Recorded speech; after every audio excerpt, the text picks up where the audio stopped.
Africa के घने जंगलों में विशालकाय अजगर को पकड़ने के लिए द झुआंग और उसके साथियों ने जाल बिछाया। अपने ही एक साथी को घाव करके रस्सी से कसकर बांध दिया और पेड़ पर उल्टा लटका दिया और बाकी साथी आसपास छुप गए और अजगर सांप का इंतजार करने लगे। अजगर इंसानी खून को सूंघकर उनके घेरे में आ गया और अजगर सांप ने अपना मुंह खोला और उसे एक ही बार में पूरा निगल लिया। वह व्यक्ति जो पकौड़े की तरह बंधा हुआ था, उसे संघर्ष करने का कोई मौका नहीं मिला और वह तुरंत विशालकाय अजगर की ग्रासनली में फिसल गया। ग्रासनली में चिपचिपे और फिसलन भरे स्रावों ने विशालकाय अजगर की निगलने की गति को बढ़ा दिया। अजगर के पेट में सड़ी हुई मछलियों की गंध आने लगी, जिससे पहले से ही घबराया हुआ आदमी और भी अधिक भयभीत हो गया। उसी समय कोने में बैठे बाकी साथी ये सब अच्छे से देख रहे थे और सोचने लगे जब तक अजगर उनके साथी को खाता रहेगा तब तक उन्हें कार्रवाई करने का मौका मिलेगा, क्योंकि एक बार जब अजगर ने कोई बड़ा भोजन निगल लिया तो उसे अपने पेट में भोजन को जल्दी से पचाने के लिए पर्याप्त समय तक आराम करना पड़ता है। इस तरह वह अपने शरीर का वजन कम कर सकता है। जैसी कि उम्मीद थी, आदमी को खाने के बाद अजगर सांप उनके खोदे हुए गड्ढे में आराम करने लगा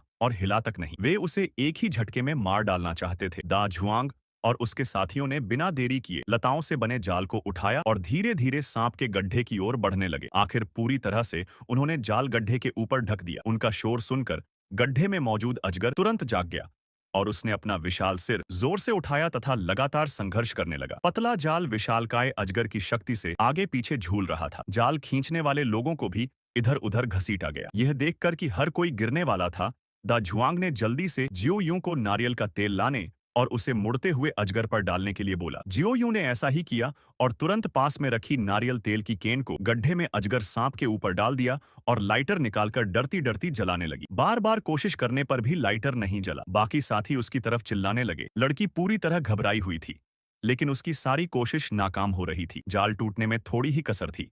आखिरी कोशिश में लाइटर जल गया और भावुकता में लाइटर लड़की के हाथ से छूट गया और नीचे गिर गया। बाकी साथियों के हाथ से जाल छूट गया और बिना देरी किए दा झुआंग ने सूझबूझ और समझदारी से जलता लाइटर उठाकर अजगर सांप के गड्ढे में फेंक दिया और आग लगाने में सफल हो गए। और आदमखोर अजगर सांप को सभी साथी जलते देख रहे थे। सभी साथियों की धड़कनें तेजी से धड़क रही थी। देखते देखते एकदम से जलता हुआ अजगर गड्ढे से बाहर निकला और पास में खड़ी कीवी को उठाकर ले गया। कीवी सहायता के लिए जोर जोर से चिल्लाने लगी, लेकिन पास खड़े उसके साथी उसकी सहायता करने में नाकाम रहे।